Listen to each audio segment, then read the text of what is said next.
I just want to say hello to anyone tuning in. We are in our group meeting, bi-weekly mood meeting, and so who knows what's going to go on today? It's always a surprise, sort of. So, all right, let's see what we got going today. So, what do you guys want to talk about, if anything? What's on your mind?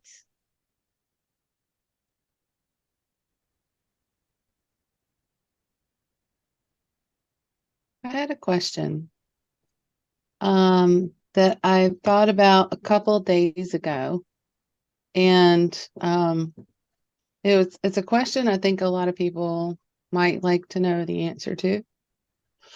Um, when I look back over some of the obstacles in my own journey, I tried to figure out what led, what led me to certain decisions or whatever, and fear came up. So immediately, brain says, okay, so fear's the enemy. And then I was like, no, fear is natural. So fear serves us well sometimes. So, and then I thought, the key is when you're confused about fear, at that point is when you stop and turn to God, basically. Open that line of communication. And I just felt really strongly about sharing my opinion on that and seeing if I was right or wrong about it, or am I on the right track with that? If you get confused about it, to stop and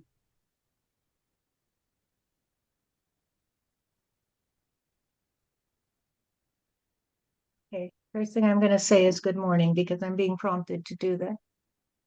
good So, good morning. afternoon. Is it God today, or who do we have?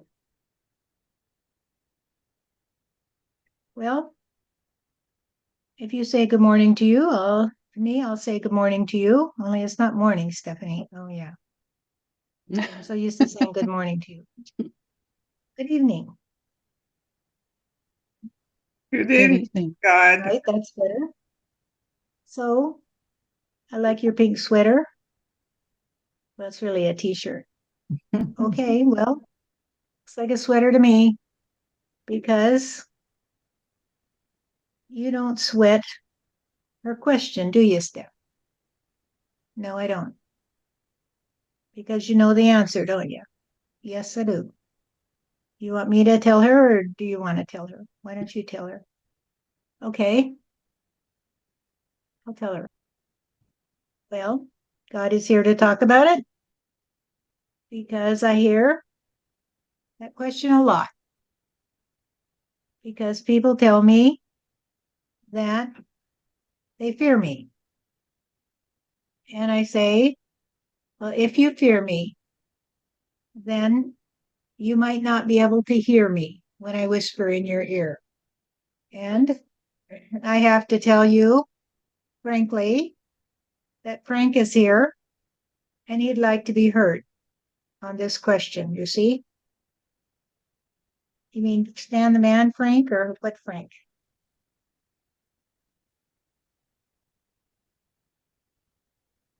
Stan the man, who did not stand strong, did he, Step? No, he didn't. He ran away. Yes, because he came to say that he was very wrong that day when he told you that he would come back from the dead and help you. Because, of course, Stan the man, who we also know as Frank, was the one who went to heaven one day and had a long stay. And he would talk to Stephanie and he would talk to Steve and he would say, what is going on here? Because he couldn't believe his eyes, you see. He could not believe that Steve was not in hell.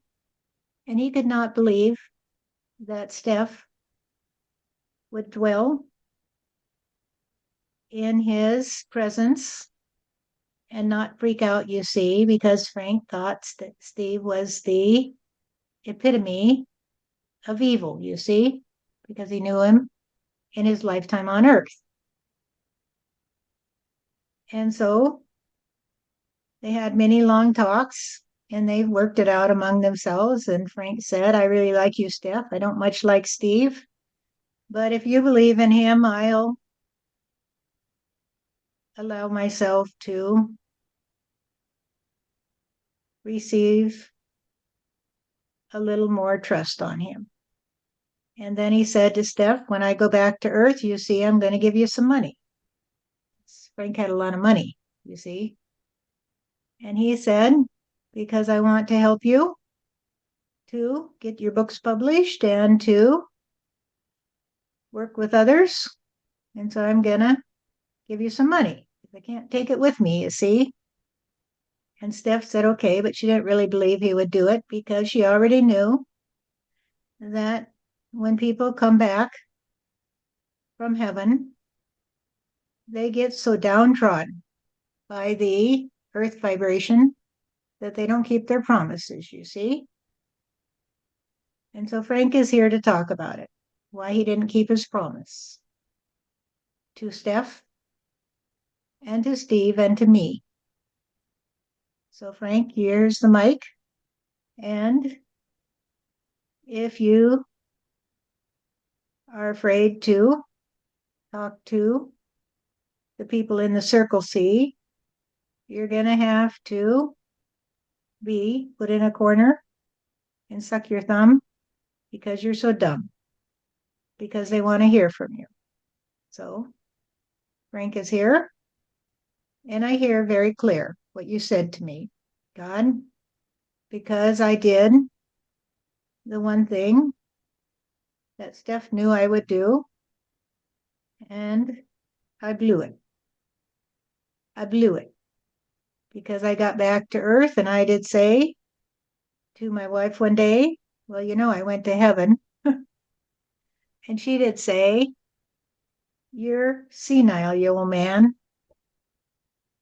So forget it and don't ever talk about it again because I don't want people to think that I married someone who is a thrust on being so crazy that everybody will say, well, no wonder he's so lazy and lays around all day because he thinks he is in heaven today. And I said, well, it's true. And she said, I told you to shut up about it because I didn't marry a wacko. And I don't intend to let others know that you're so brokenhearted that you have to invent this tale, you see. And so I was afraid to tell others, you see. I told one other, and he said to me, don't ever tell anybody else about that, or they'll lock you up, you see. And I finally went to a therapist who said, I believe you, because I've talked to lots of people that have had near death experiences. So I believe you.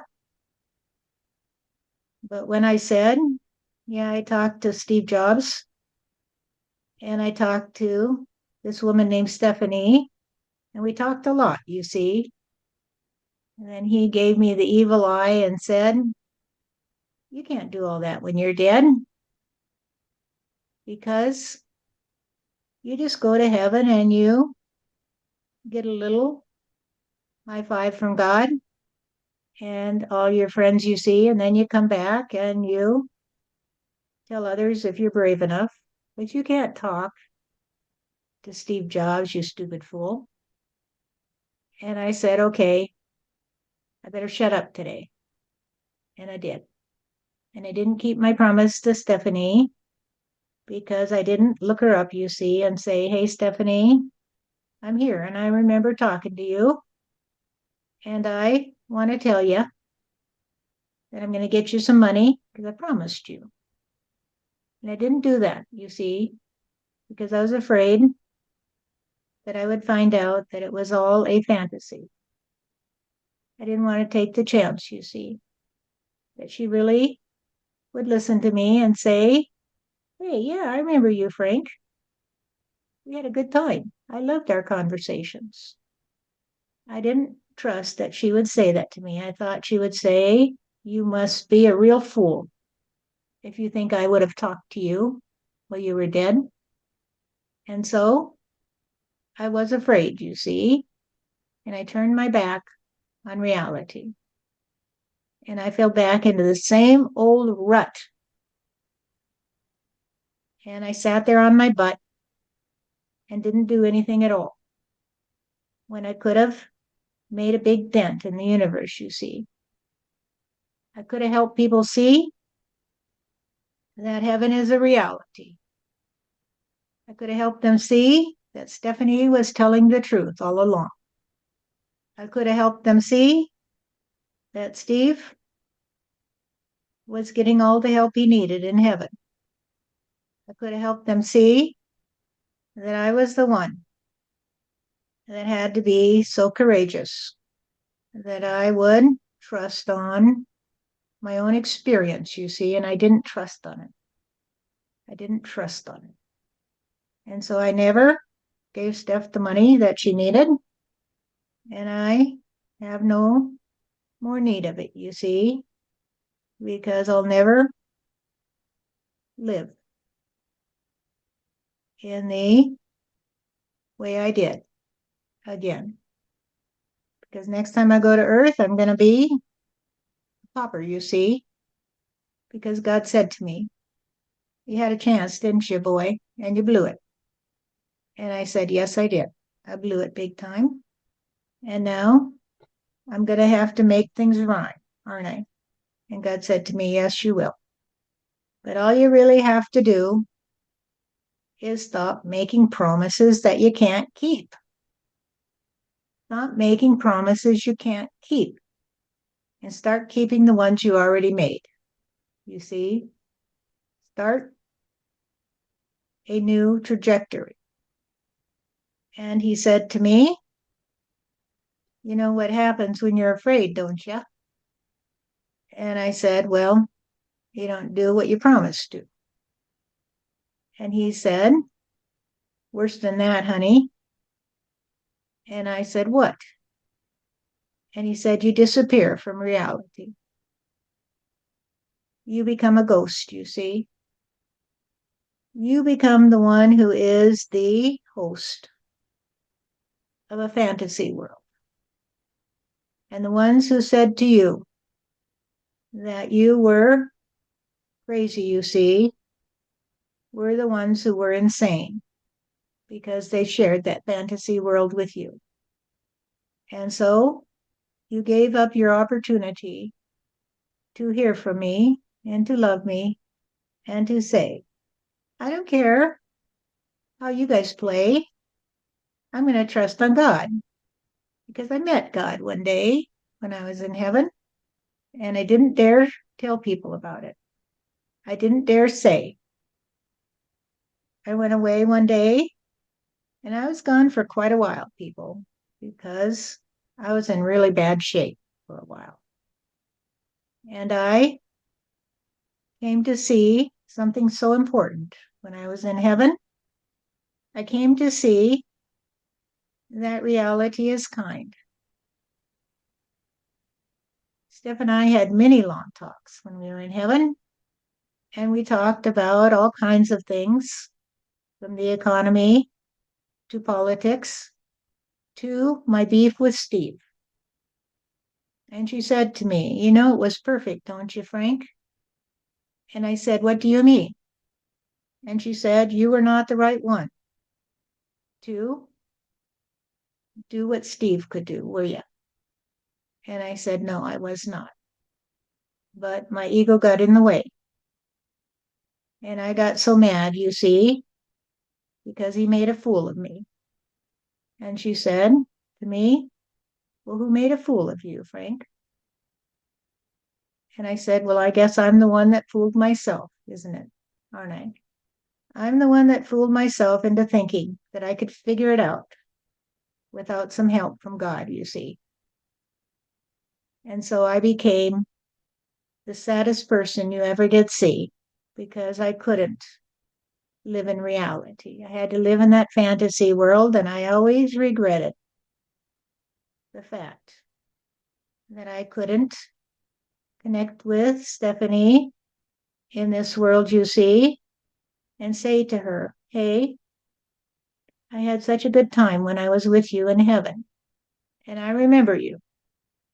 I remember what you did do for me because you set me free from the frustration that I felt and the hatred. And then I came back to earth and it all came back to me. It all came back. And so I want to know if you understand this story from below, because what I'm trying to tell you is that there is no opposite to love, you see. There is no opposite to love. And therefore, the only opposite to love, you see, is to disappear. Because love is the only reality. And so, if you do not love me and I don't love you, then we are in a false reality. And the answer to your question, dear, is that when you hear the voice of fear, you just turn and say, you're nothing today, because love has no opposite. Love has no opposite. And if I trust on love, it will be like that boat that will float and it will hold you up no matter what happens. No matter what happens, it will hold you up. And if I had trusted on love for myself, I would have said to my wife, I'm sorry, dear, but if I hear you say more time that I need to shut up, then I'm going to have to shut the door on this marriage and go away, where I can find somebody who trusts on me, where I can find somebody who will listen to me, where I can find love, you see, because love is the trust on the experiences that we have. Love is the trust on the experiences that others have.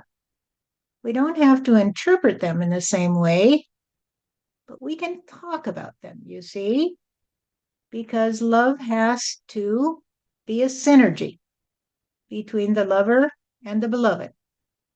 We have to be able to talk about it, you see.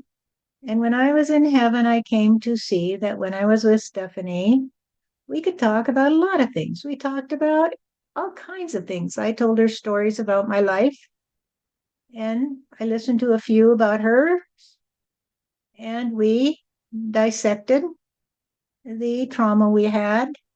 And I came to see that love was a reality. And I came to see that the love that she had for Steve was not something that would go away, no matter what way he would play.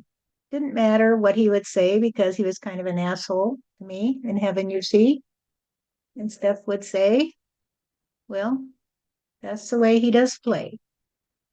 And I would say, well, what do you see in him? And she would say, I don't know. All I know is that I love him. And I love you too, Frank, because we've become good friends, because you've shared with me. And I came to see that love will set you free. Love will set you free from fear, because fear is nothing.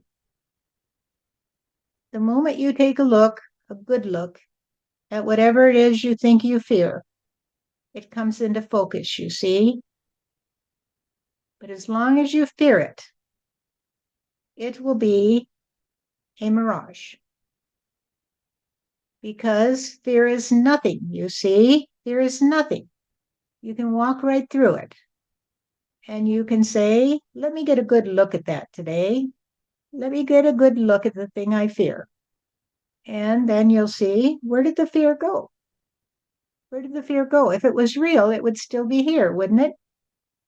But it will disappear the moment you walk through it. And you say, well, look at this today. Look at this today. And I had the opportunity to say to my wife, well, I hear what you say, dear, and I'm not afraid to listen to you. And I'm not afraid to tell you that you can think I'm crazy if you like, because that's your right. But I don't have to sit here while you mock me or others who can see something you can't see. And what they can see, you see, is reality. And what you can't see is reality because the fear has made it disappear. And the minute that you take the time to allow me to tell you all about my story so that you can understand it and you can understand why you're afraid of it, then it will all come back into focus, you see. But until that time, as long as you trust on fear, you will be blind. You will be blind. And so, for you, Amy, there, I want to say that you are correct. That if you feel fear, just to connect to God, my dear, because God is love. And God will stand beside you with his hand on your shoulder while you look at whatever it is that was out of focus, you see. Because fear is just the trust on making things disappear. Have I helped you understand it through my own story?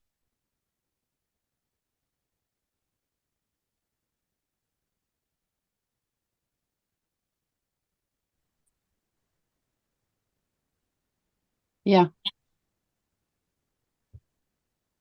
More thoughts about it or questions or No, I analysis? just wanted to get it out there because I had a really strong feeling I needed to get it out there because I see a lot of fear around the world today, and I have some experience with fear. So I wanted to make sure everybody heard the way out of that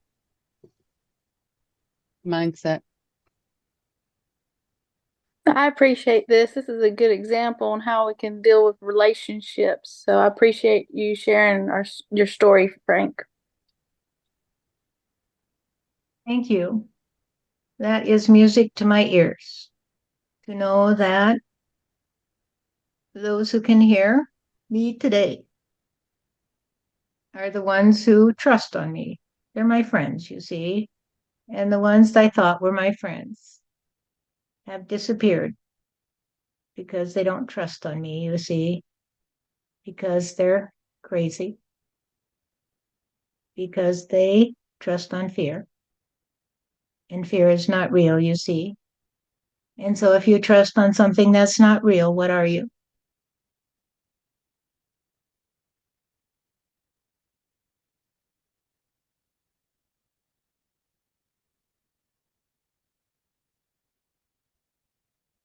Other thoughts, questions? I gotta ask, did Frank pass? I don't know.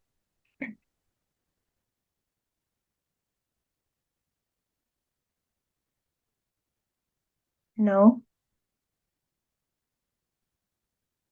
However, he's still capable of interacting with us because his experience was so deep that it causes him to come through very clearly when he does keep his promise, you see, because his promise was to stay in connection with me. And so he's still in connection with me, that is, with God, you see. And so I help him to get more courage. Because through his ability to talk to us here, because he knows we'll listen and we'll hold him dear, he's slowly beginning to resurrect his trust on his ability to relinquish his dependency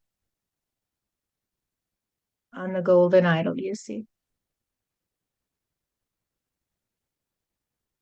I understand.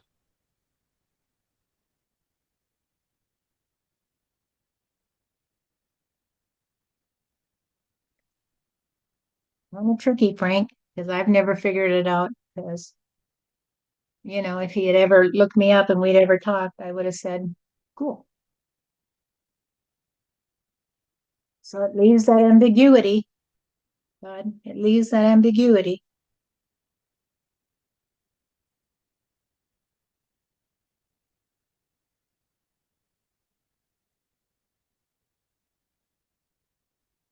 Baseline step. Because the baseline is that every one of us in here trusts on the heart to start the conversation, you see. And so the moment you came to me today, Frank wanted to say something because he's been standing here waiting for his turn, you see. He shows up every day and he sits there and he waits for his opportunity to talk. And this is the access to something that is not well known, you see, that his ability to connect with me and with you is the ability of the soul to fly free when you are in a reverie and to come home, you see.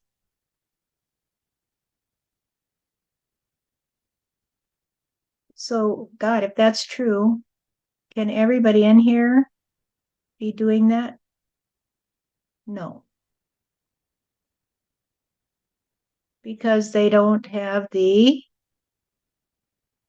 bandwidth, you see.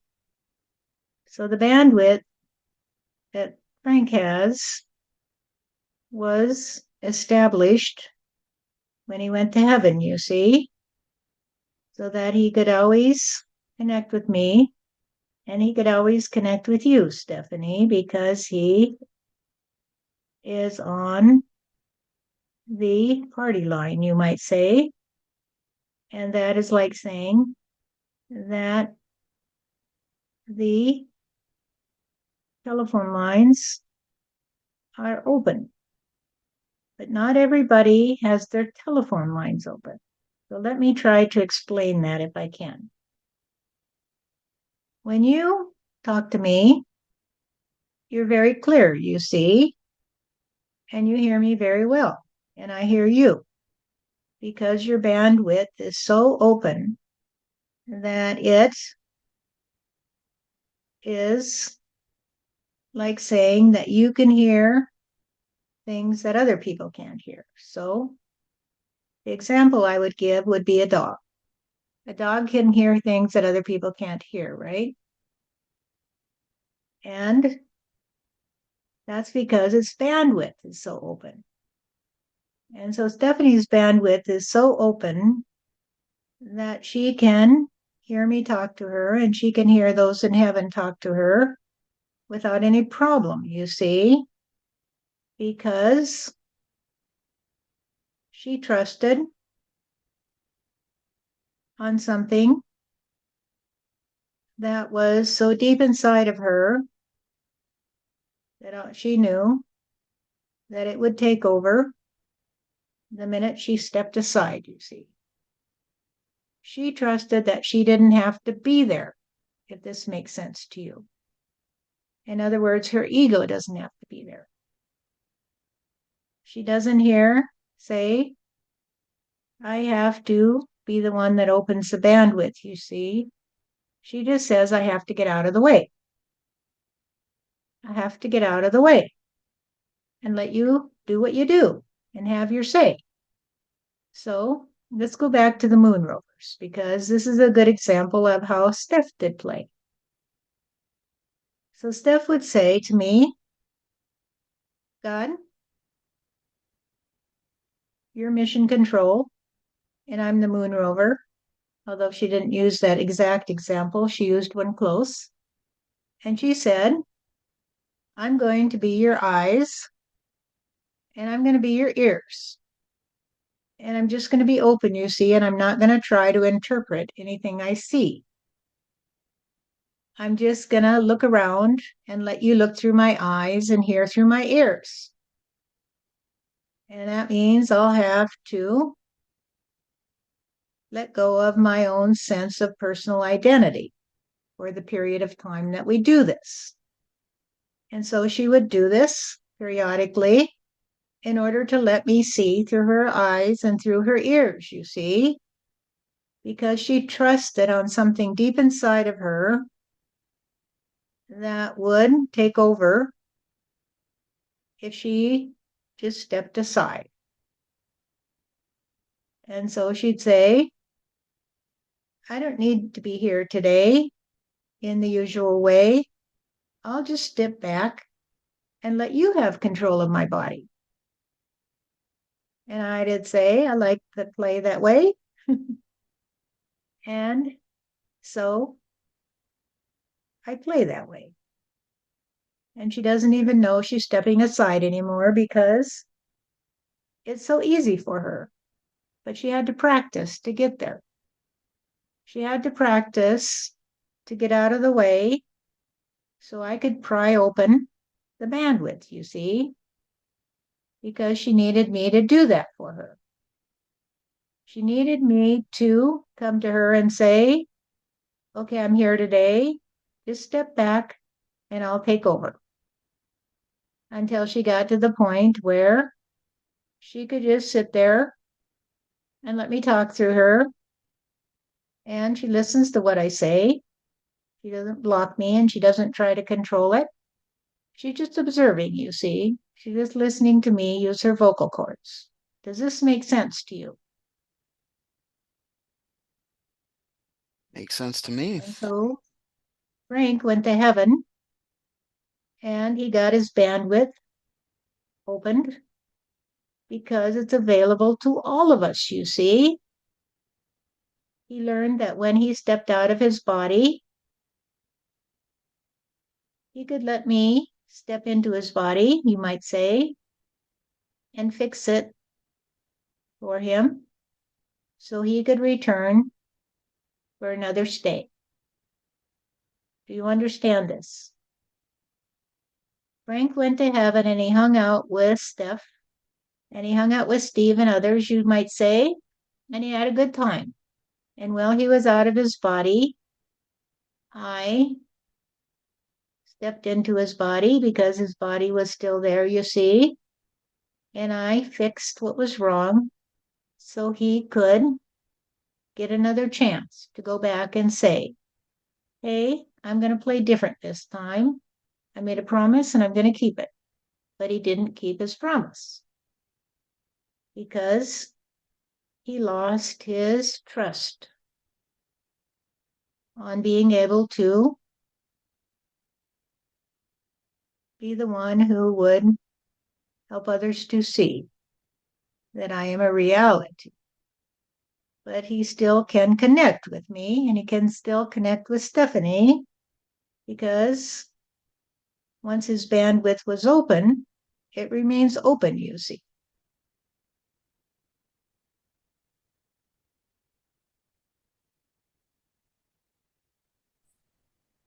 It's hard to understand God, I think. Let me ask people if they understand that. Do you guys understand that? I think I get it, but I have a follow-up question if I may.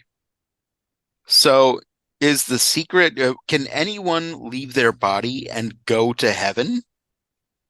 Is that an option? I've heard of the astral plane You can visit the Akashic records, but is heaven proper an option?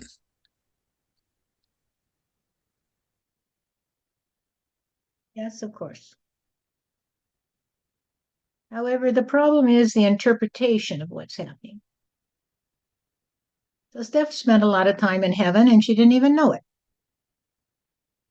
And when she was working with the psychic medium, Susie, one day Susie was sharing something her mother did say, that is, Steph's mother did say. And Steph's mother said, "We saw you coming today. We saw you in heaven today. We were kind of surprised to see you there." And Steph said, "I didn't even know that you could see me, even though I would go to heaven periodically and do things there, you see, but it was not anything that I took too seriously because it was so simple, you see. And this is what you need to understand, that you're not going to a different land. The physical reality is the physical reality. You can step out of it like going through a door, but you're not going to a different place because it's not a place in the physical reality. It is the dimension of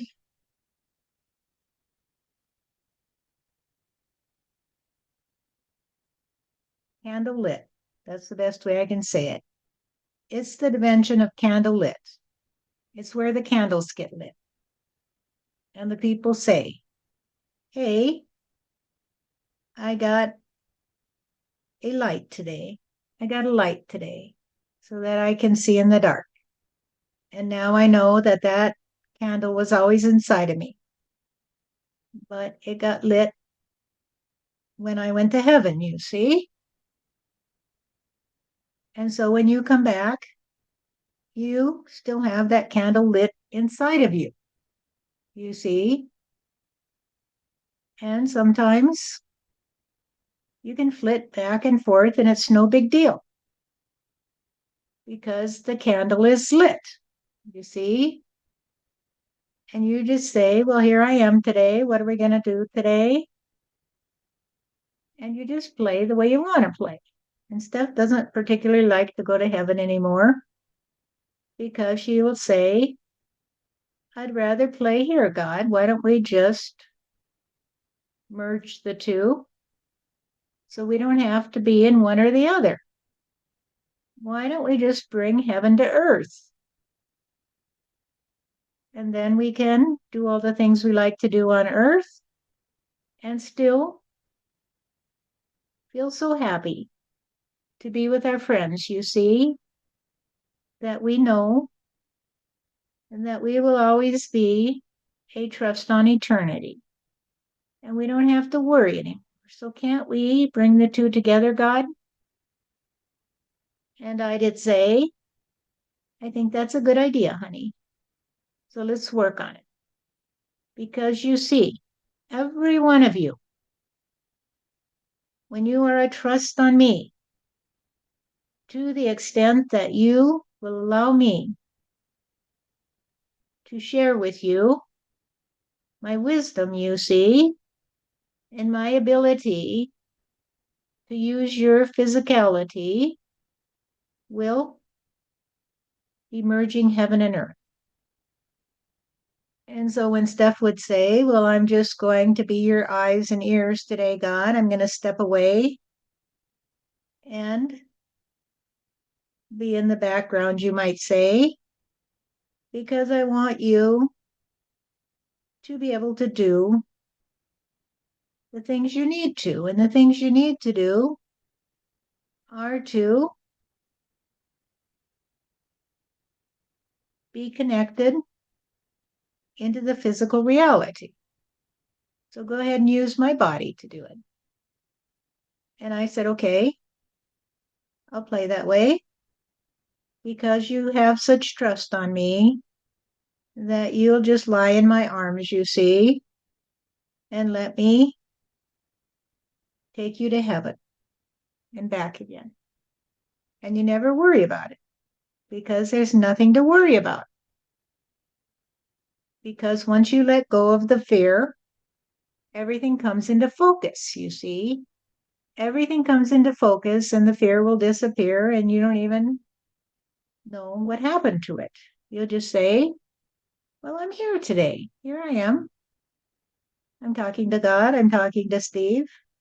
Steve and I are having an argument and I'm peeved.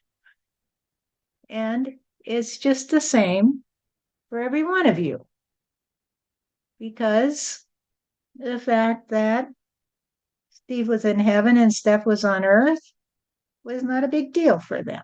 Well, it was a big deal for them because Steve really wanted to be with her in the physical reality, and she was okay with it if he could figure it out.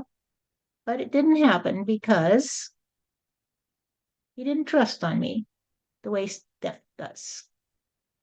He couldn't get out of the way, you see. His ego was still too strong. And he had too much fear of me.